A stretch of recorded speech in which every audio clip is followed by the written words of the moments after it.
pull up a PowerPoint.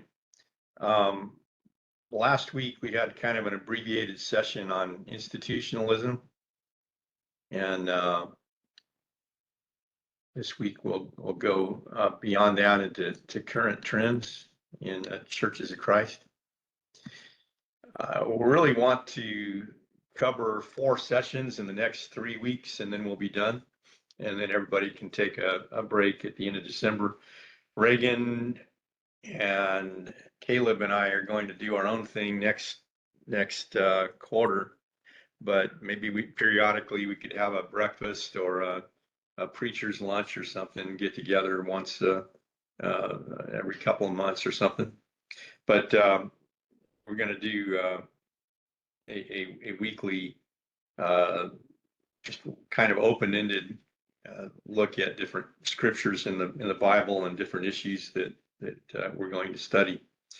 So, I said last time that I lived through the institutional controversy, and that's partly true. I was really a little boy when that issue was being swept up. And so, but I really did live through the last 3 decades of the 20th century and into the first 2 of the 21st century in my preaching life, and got started preaching full time in 1981, but was very interested in preaching from the late 70s, and so for the last almost 50 years, been really interested in what's going on in the churches of Christ, and so that's really this session right here. And by the time that I was, let's say, a teenager, really the divisions between the conservatives and the more liberal factions in the institutional controversy had long since been separate, and the rupture was complete.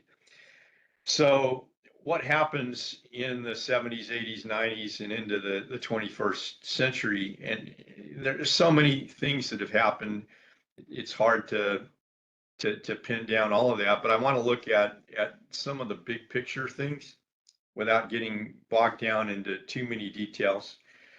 But again, the late 20th century, early 21st century, and a couple books I would recommend among many others.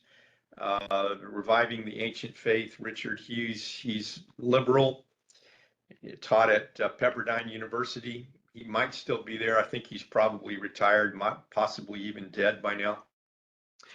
But very fair-minded approach in this history, I think, for someone who falls down more liberal.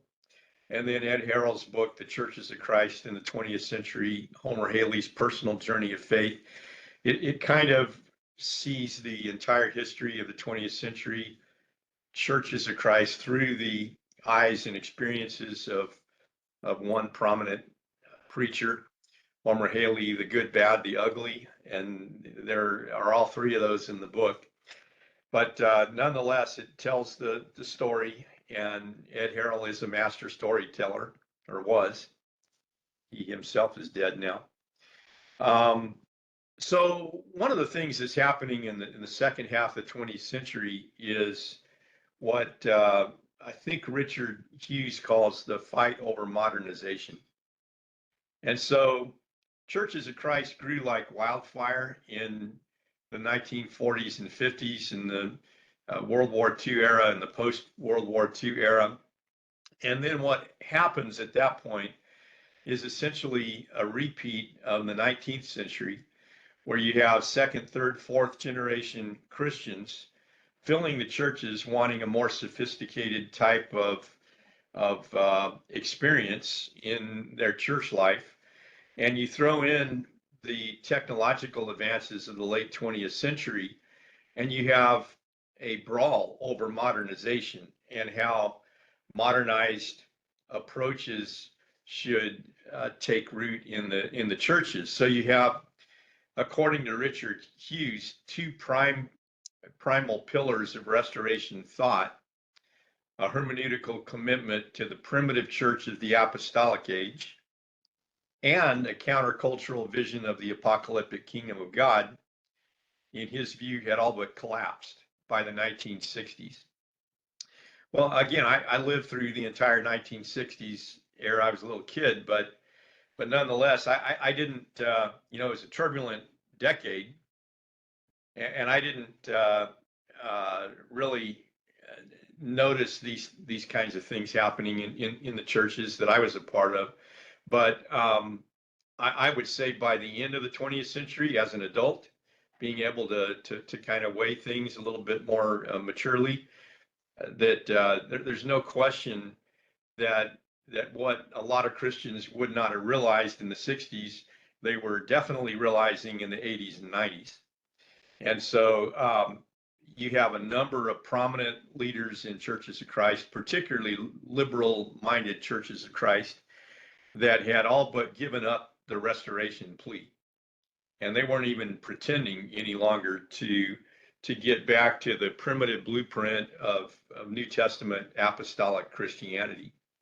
And so the mainstream itself that had created a huge gulf between the liberal churches and the more conservative churches now becomes a divided stream in its own right, because you have more conservative thinkers who do want to, at least in theory, get back to the primitive New Testament blueprint. And you have churches in the main and leading institutional thinkers in the main that are getting farther and farther away from that restoration plea. And again, you have a subsequent division, just like you do in the late 1800s into the early 1900s, that was formally recognized in 1936 between the Disciples of Christ, the Christian Church Disciples of Christ, and the more conservative independent Christian churches. That follows the division between the Disciples of Christ and the Churches of Christ in the 1800s. So you have a number of progressive movements. Carl Ketcherside, Leroy Garrett were a couple of men who were very conservative in the mid 20th century, and then they flipped. And they flipped over issues pertaining to grace and fellowship as they perceived it, that widening the umbrella of grace and umbrella of fellowship, and it created quite the issue that began to hit maybe 60s and 70s over how wide that umbrella should be. And then in the 1970s, this movement hit about the time that I was at Florida College. I first started hearing about it then in the late 70s, that you have a Boston movement. You have Kip McKean, who is converted in Florida, and you have a Crossroads Church in Florida in connection with the University of Florida. And Kip McKean goes up to Boston and begins to implement some of the strategies he had learned in Gainesville, and all of a sudden that movement begins to morph into what's eventually called the International Churches of Christ. And it became a huge movement in the 80s and 90s, and kind of a cult in its own like, with disciplers and disciples and people who were over other people in a hierarchical arrangement that eventually has 12 chosen few who are Kip McKean's chosen ambassadors that would lead others, who would lead others, who would lead others, and so on. You have a number of other liberal developments as represented in Restoration Quarterly, Mission Magazine, the Bible departments at major Christian colleges connected with liberal Churches of Christ. We're, for the most part, becoming more and more liberal. Freed Hardman might be an exception to that to some extent, but for all intents and purposes, Abilene Christian, Pepperdine, Lipscomb, other mainstream churches, Harding, were becoming vastly more liberal as the decades went on. And but you have these institutional conservatives that begin to push back and see red flags everywhere. The floodgates had opened and they were unable to stop the tide. And so they were preoccupied with fighting non-institutional brethren in the 50s and 60s. They began to turn their guns on their more liberal institutional brethren in the 70s, 80s, and 90s, and the threat of liberalism in churches of Christ, and particularly in mainstream churches of Christ. So you have Thomas Warren of Spiritual Sword fame, Ira Rice, Contending for the Faith, a couple of magazines that were widely published that began to sound the alarm and blast their own brethren in institutional churches of liberalism. So it's interesting how those who had opened the door for liberal trends suddenly become the conservative wing of the liberal movement and try to stem the tide before it gets too liberal. And so sensing the fact that they had lost the Bible departments of the major universities connected to Churches of Christ, they started schools of preaching. And you have a number of schools of preaching that the Sunset School of Preaching and so on that began from the mid 60s on. By the late 20th century, you have three distinct spheres of influence among Churches of Christ. What Ed Harrell would call the progressive mainstream. Then you have kind of caught in the middle conservative institutional folks who still at least gave good lip service to the idea of command, example, necessary inference as means of establishing biblical authority and the biblical blueprint, but they didn't always dot their I's or cross their T's consistently, and fudged on some issues, but nevertheless we're fairly conservative in terms of wanting to hold to the biblical blueprint. And then non-institutional churches.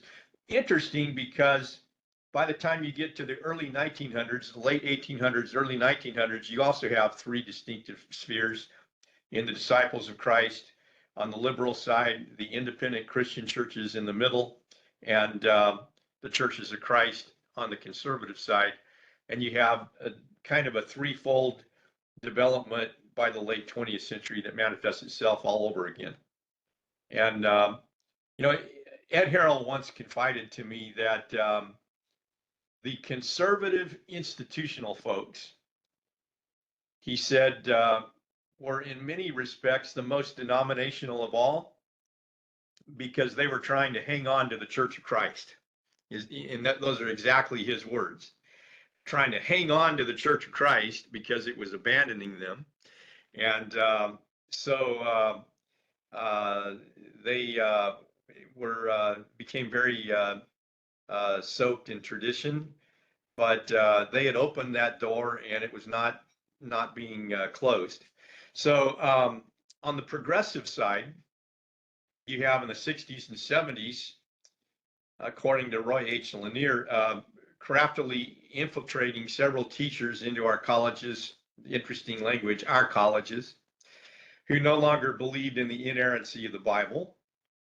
And the Christian Chronicle announced in 1996 that the Churches of Christ were in a full-blown identity crisis by the late 1990s. And I think that's a fair assumption, a fair assessment. Progressives got aggressive by the 1990s, and I witnessed this from afar. I would read some of the publications that came out with great interest in what was going on, even though I didn't have a lot of involvement in it. I will tell you one story. Before Homer Haley died, he was honored by Pepperdine University, and he was in Southern California, lived in Arizona, and I was preaching in Southern California at the time. This is probably, and I don't remember what year. I would guess maybe 1992, 93, somewhere in there. But he needed a ride from Orange County to Malibu. Floyd Thompson had died, and he was staying at the home of Ruth Thompson, Floyd's widow. And he needed a ride to go from Orange County to Malibu, which is a couple hours away north of Los Angeles. And so I volunteered to drive him to Malibu. And it was one of the most interesting days of my whole life.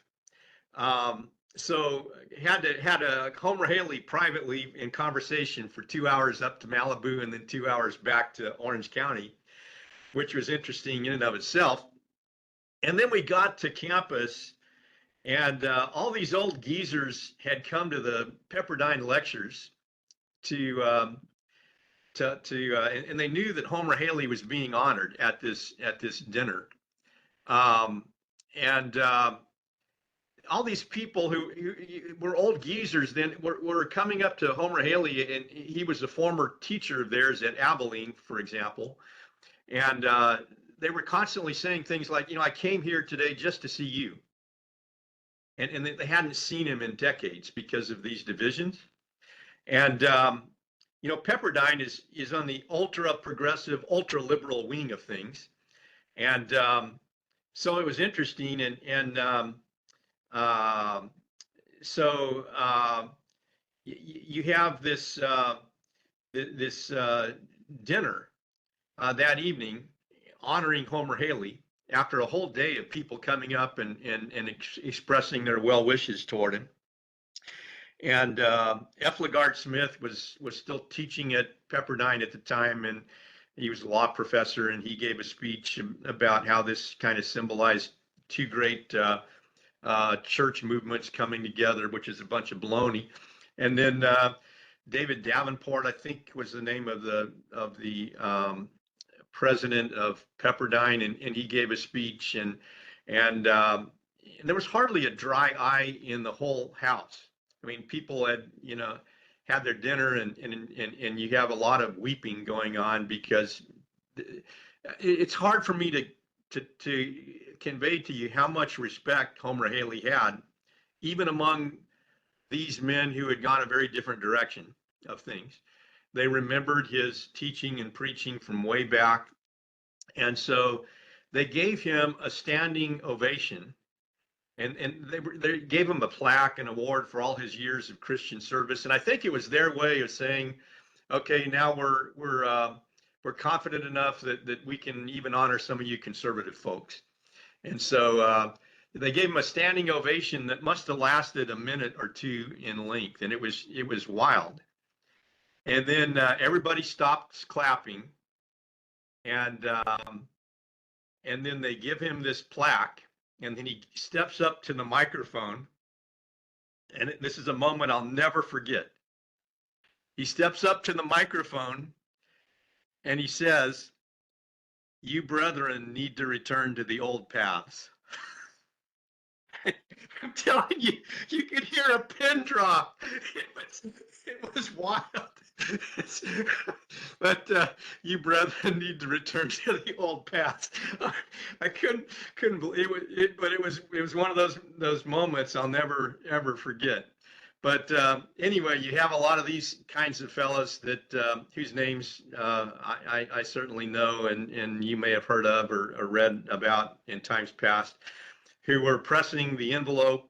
And Wineskins was a temporary publication committed to the stimulation of bold but responsible change in the Church of God. You had the Nashville Jubilee for a few years, a celebration attracting a whole bunch of people who participated in innovative classes and non-traditional worship. And you begin to see the beginnings of the infiltration of instrumental music in some of the churches again, and a new hermeneutic. Robert Turner, one of my mentors, had said in Plain Talk, which was a bulletin that he edited for years and years, first the attitudes change, then the practices change, and then finally the names change, in that order. And I think that he was absolutely right. First, people's underlying attitudes of respect for biblical authority change, then their practices change, and then finally the names change.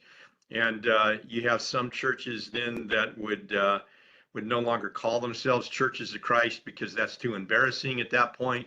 And but the names are the last thing to go.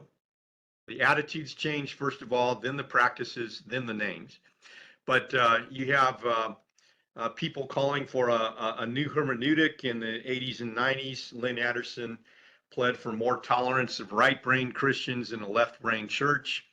You have postmodern and deconstructionist reading of the Bible, more subjective.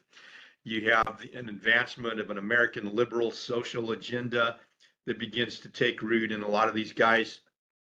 And so with those uncertain directions, you have Max Lucado, very popular writer and popular speaker at the Pepperdine Lectures during those years.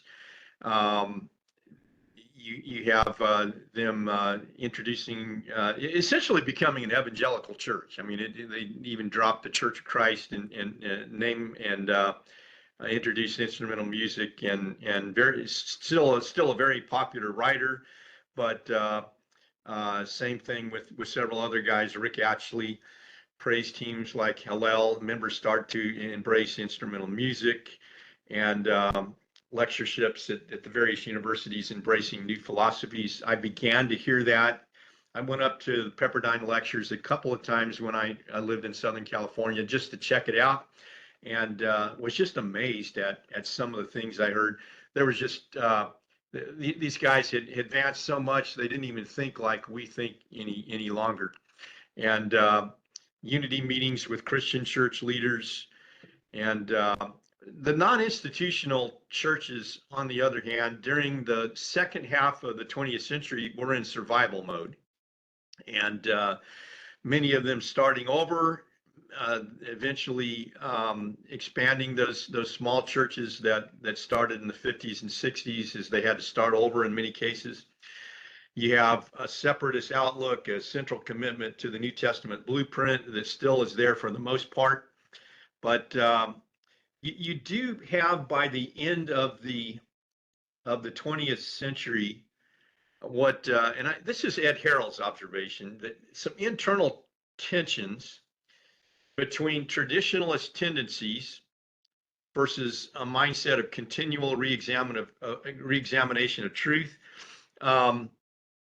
One would be, in his language, a narrow propositional creedal approach with a legalistic spirit to go with it. The other, an earnest effort and honest desire to follow truth wherever it may lead, without a human doctrinal agenda per se.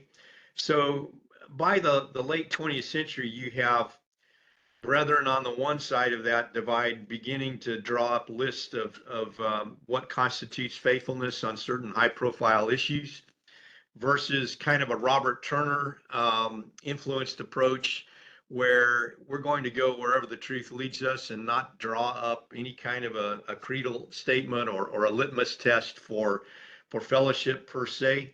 My own thinking kind of morphed over those decades.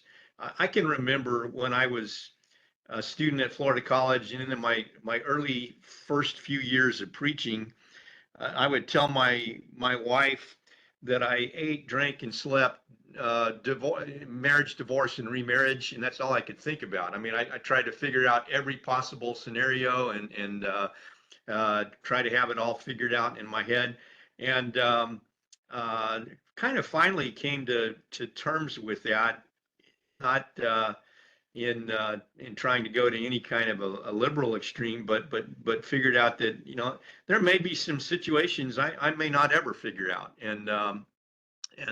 but I'm going to continue to study and continue to teach what I believe to be the truth.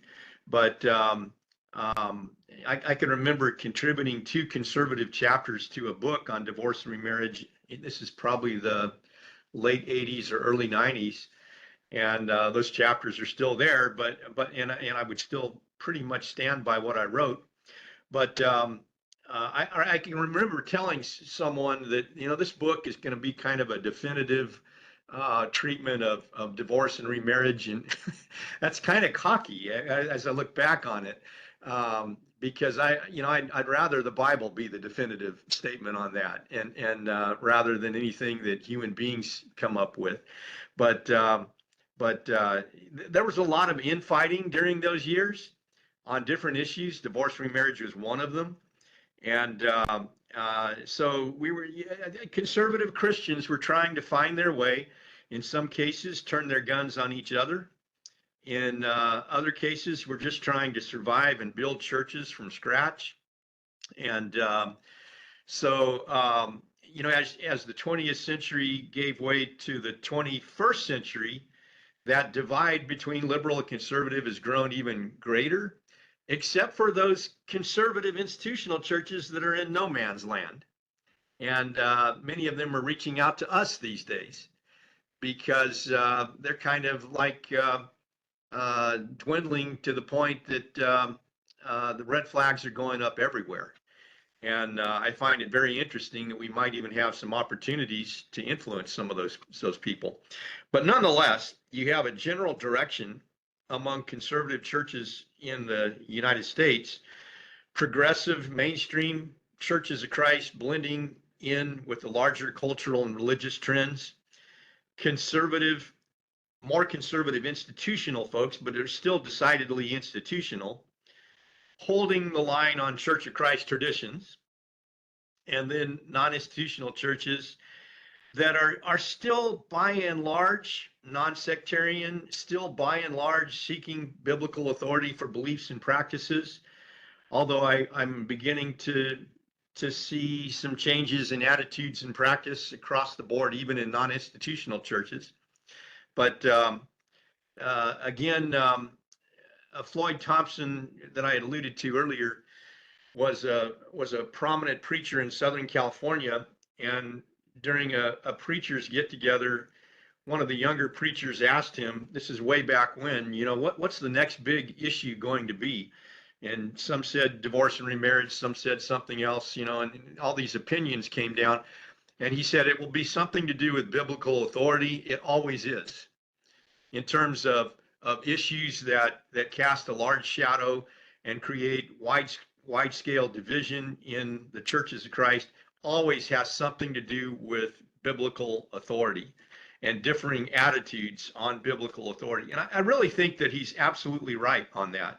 And so, whereas I grew up to a lot of preaching on biblical authority and the biblical blueprint, the pattern in regards to the worship, the work, and the organizational structure of New Testament churches, we've tended to get away from that too much, probably. And part of that may be healthy because I got such a steady diet of it, you almost got sick of it, of hearing it. But on the other hand, if we don't preach biblical authority and give brethren a foundation of it, then what ends up happening is they don't know. And they're not aware of that biblical blueprint and the need to honor God and respect God's ways in regard to that. So we need to be balanced in our preaching, but biblical authority will never go away. The restoration movement has begun to take its lumps here in the United States and in Western culture. But in other continents, particularly in Asia and Africa, portions of those continents, it has taken off. And I can say with a high degree of confidence that there are more biblical New Testament Christians in other countries than there are in the United States right now, far more. And Billy Kumar was talking to me about the situation in India, describing a certain portion of 1% who are New Testament Christians in India. But whatever it was, it might have been like half of 1%. But I started doing the math, and I said, you have more New Testament Christians. If that's the case, you have more New Testament Christians in India than we have in the United States of America. And that's just in India. You add many other countries, and you've got a lot of countries taking off in terms of interest in the gospel. But so as the interest in following the biblical blueprint wanes somewhat in Western culture, countries in other regions are gaining new interest in biblical Christianity. And I was reading on Facebook just this morning a little box by Wilson Adams, whose father, Connie Adams, had gone to Norway to preach for a little while. And their first convert in Norway said, and he represented this morning on Facebook, he said, if what you're saying is true, what took you so long to get here? And Wilson Adams said that put a lump in his throat, and it certainly does. And I know Reagan has thought about going overseas, but statements like that and opportunities in other places. I wouldn't necessarily think that Norway is the place to go. In fact, the situation is more difficult in Western Europe right now than it is in the United States of America. But there are other regions of the world where people are far more wide open to hearing the gospel than they are here. So when you don't have a hierarchy, you don't have a central bureaucracy, you have what Ed Harold calls a wild democracy of ideas as people approach the Bible and study it for themselves. Some of those ideas are good, some bad. You don't put your faith in the church. You don't put your faith in the direction churches of Christ are going. You put your faith in the Lord and in the Bible. You continue to study it. You continue to glean from it, do the best you can in coming to terms with that message.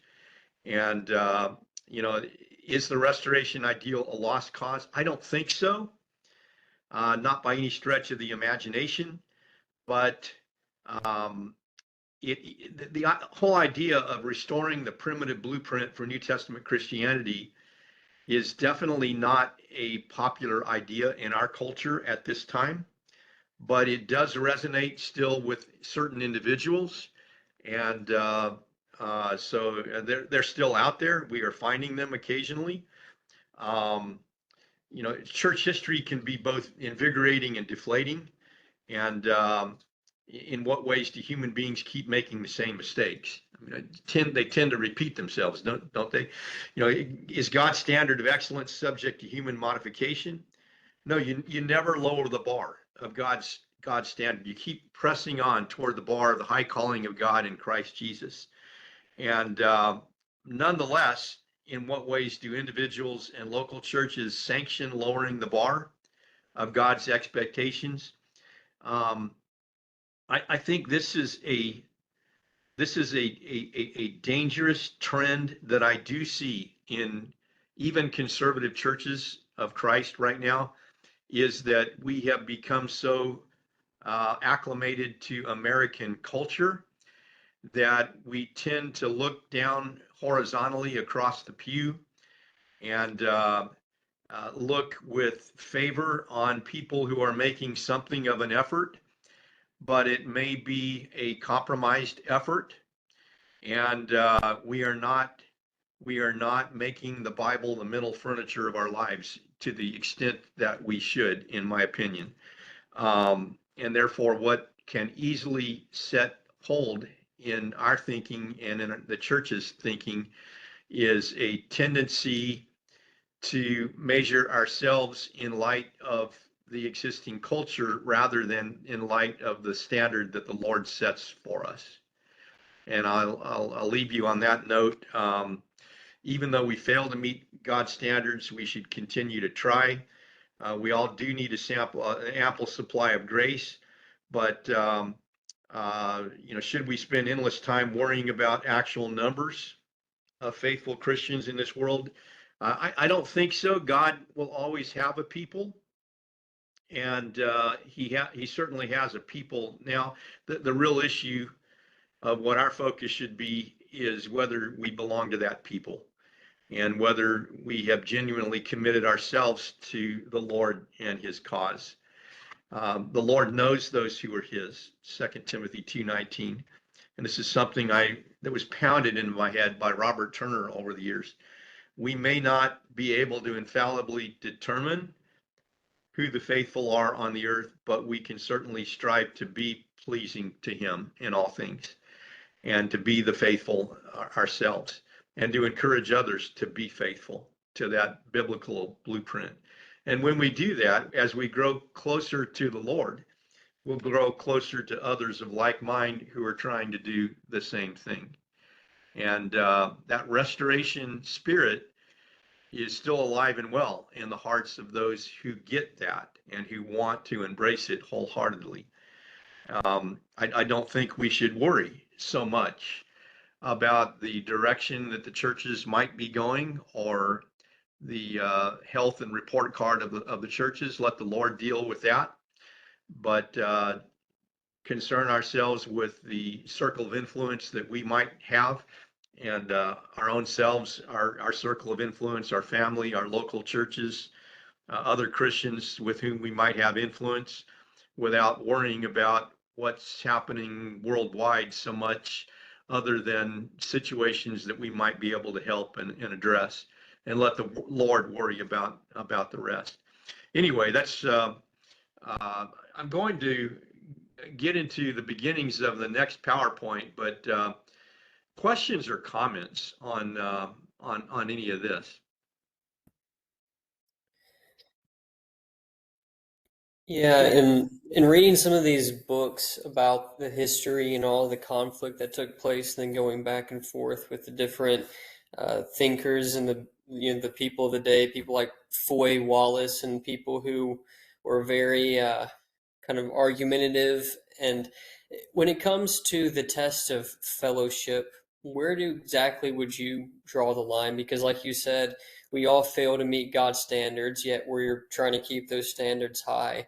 So if we do all fail to meet that standard, then where do you draw the line of saying, well, we're not going to fellowship with these people because of this little difference here, even though they're trying to meet God's standard as well? So how do you deal with that? I can give you my answer, then I can open it up for someone else to comment.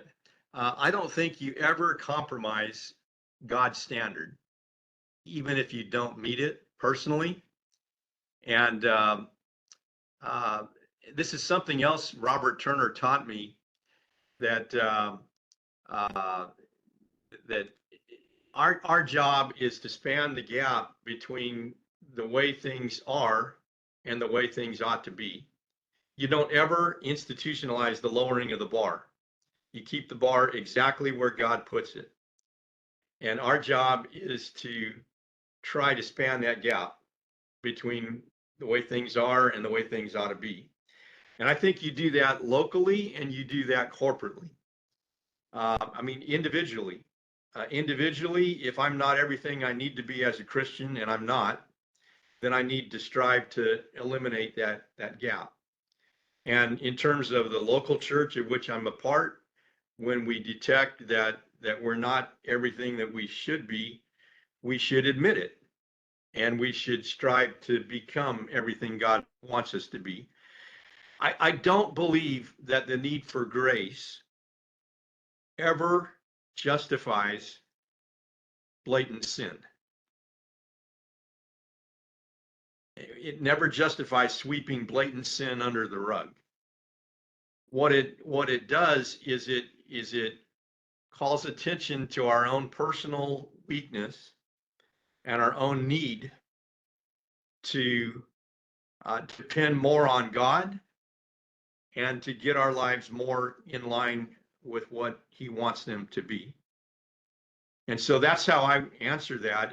And when that impacts my fellowship with others, um, I recognize that others may have the same struggles that I have. And is it a matter of sweeping blatant sin under the rug, or is it a matter of genuinely trying to reach that goal and falling short and then having to readdress those issues?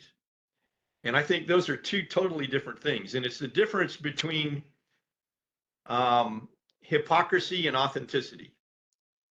In hypocrisy, you pretend to be what you're not. In authenticity, you admit that you're not what you need to be, but you try to get there. And that may be an oversimplified version, but it's the one that have adopted personally, and one that I think is consistent with Scripture.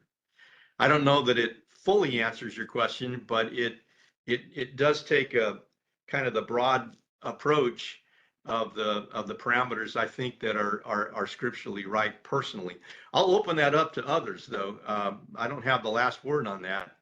I'm simply expressing my personal view after studying the scriptures all these years. Anybody have a different idea?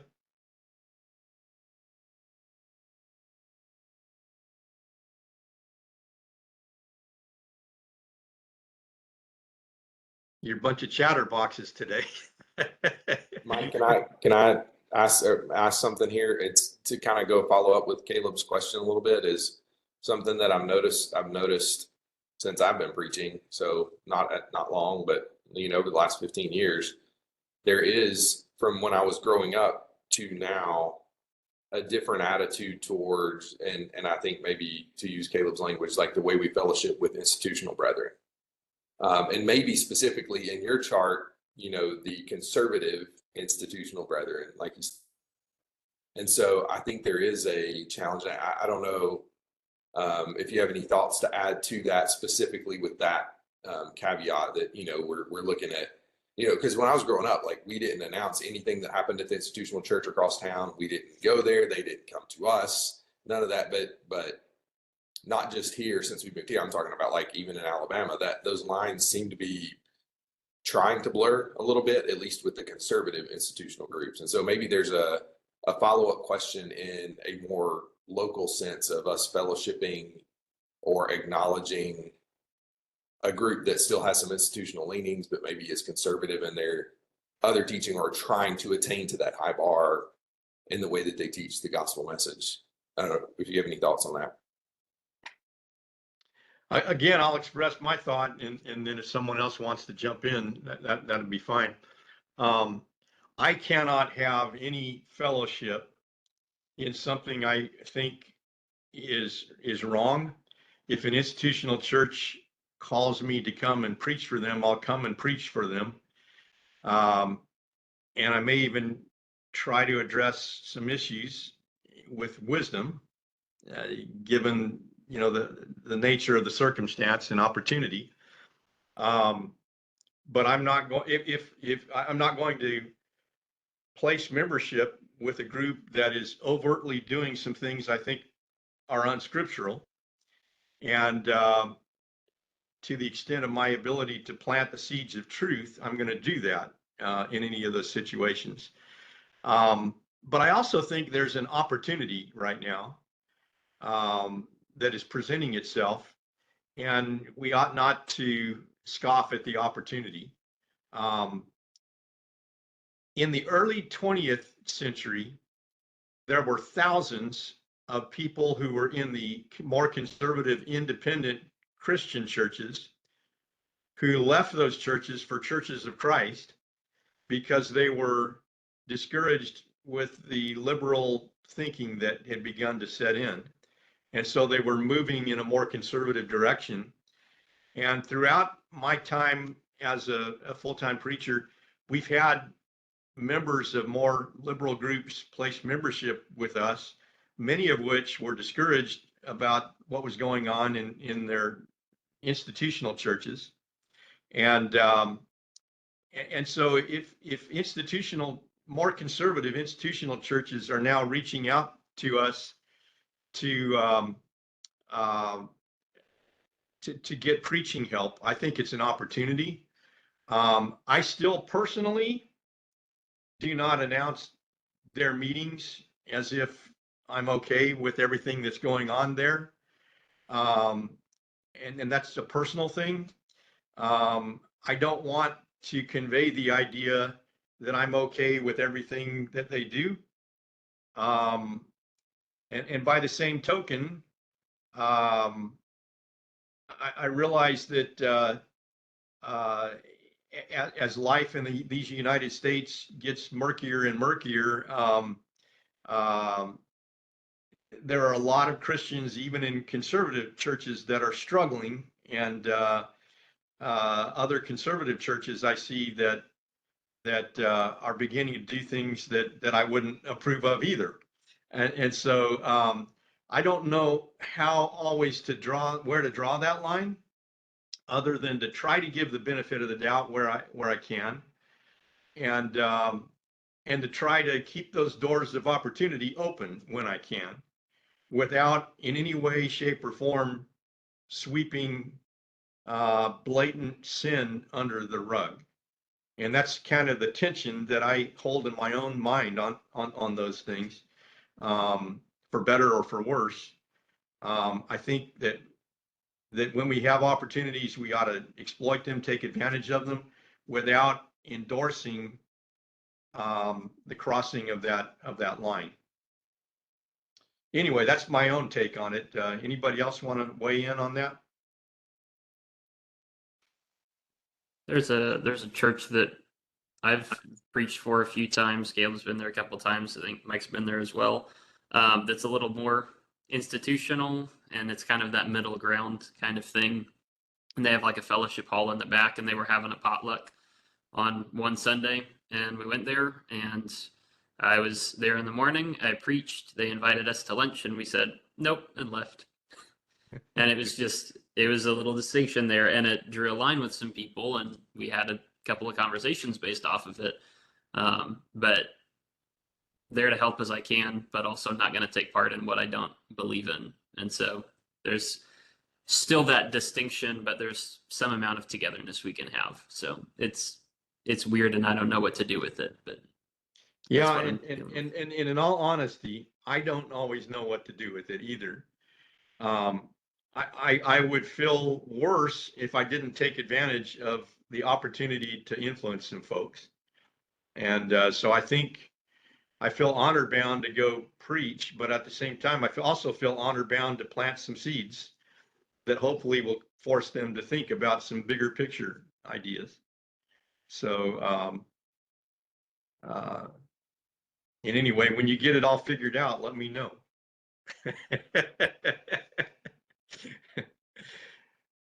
Does that help with your original question, Caleb?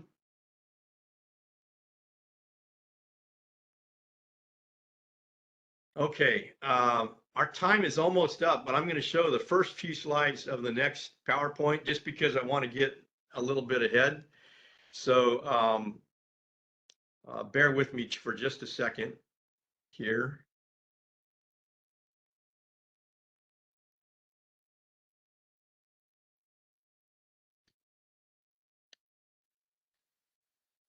Okay, so what's happening in the Protestant world? And the lesson after this one, which will be a couple of weeks from today, pertains to secular tendencies that are bombarding the churches right now, and how the churches have to navigate an increasingly secular Western civilization.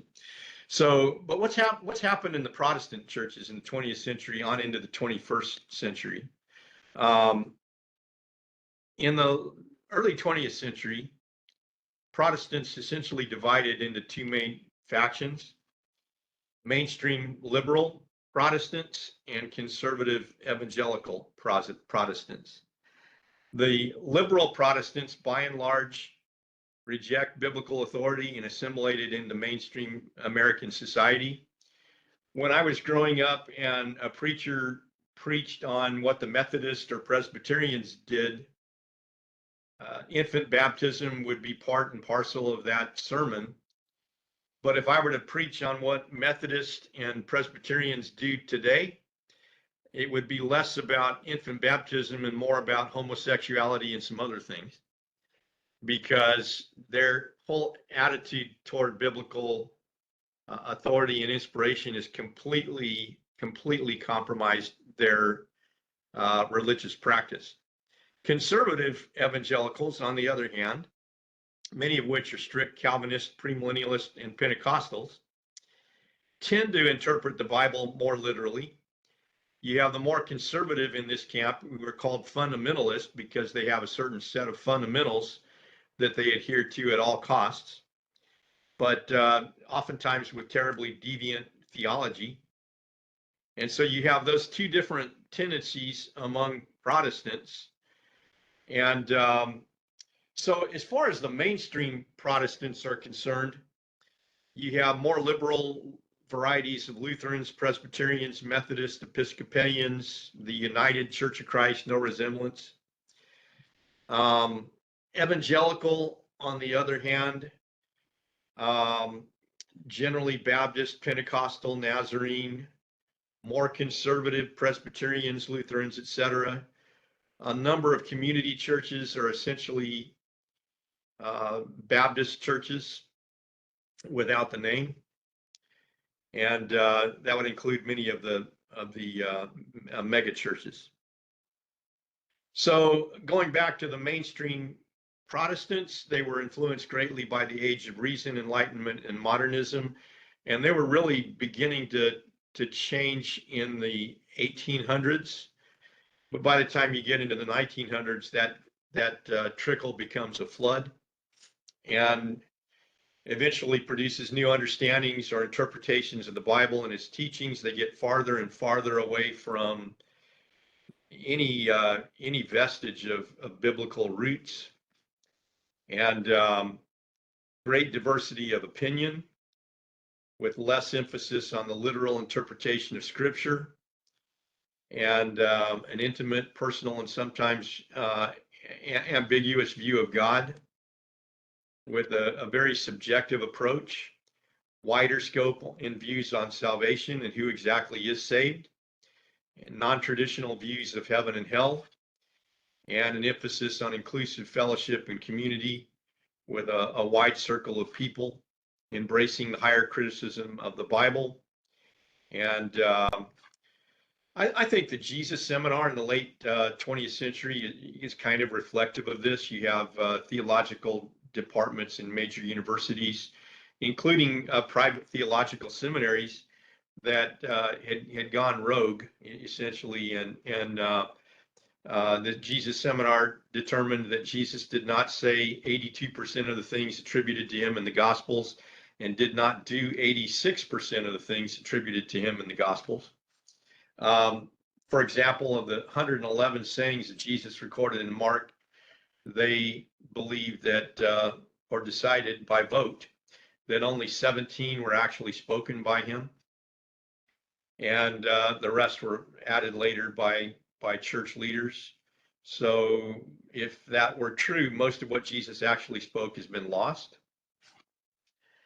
And the U.S. News and World Report reporting on that, for all his energy and influence, Paul wrote only a fraction of the New Testament letters that tradition ascribed to him, and even some of those who were subsequently altered by others to reflect later developments in church theology. Statements like these are based more on ideology than sound scholarship. John Shelby Spong, an Episcopal bishop, late 20th century, said, "I could not believe that anyone who has read this book would be so foolish as to proclaim that the Bible and every literal word was the divinely inspired, inerrant word of God. A literal Bible presents me with far more problems than assets. It offers me a God I cannot respect, much less worship, a deity whose needs and prejudices are at least as large as my own. I meet in the literal understanding of Scripture a God who is simply not viable, and what the mind cannot believe, the heart can never adore." He claims that the Gospels present a Jesus who is narrow-minded, vindictive, and even hypocritical. He claims that the Gospel writers twisted the facts concerning the resurrection, and he claims that Paul was a homosexual. It fits the spirit of the age, but that essentially is where a lot of mainstream Protestants are these days.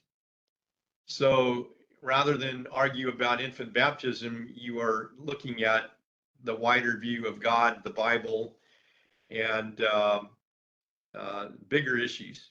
So I'm gonna call it there. We'll pick up next week right here on this chart, and maybe review some of the other charts, but we'll right in the middle of this next one, and look at the beginning of the secular chart that comes afterwards. Perhaps not, but at least get going on this. But 2 more weeks, one more main week, and then 2 weeks from today, want to finish with kind of a one-shot view of church history from start to finish that I sometimes presented to unbelievers, just to give them the big picture. And I think you'll enjoy that. If anyone wants that PowerPoint, I'd be glad to share it with you. Okay, so I'm going to call it at that, and you all have a good rest of your day, and Lord willing, we'll see you next week. And just 2 more weeks in this class, and then we'll close. So good to have everyone. Good to see everyone. Good to see you back, Mike. You all have a good rest of your day, and I'll see Reagan tonight. Take care.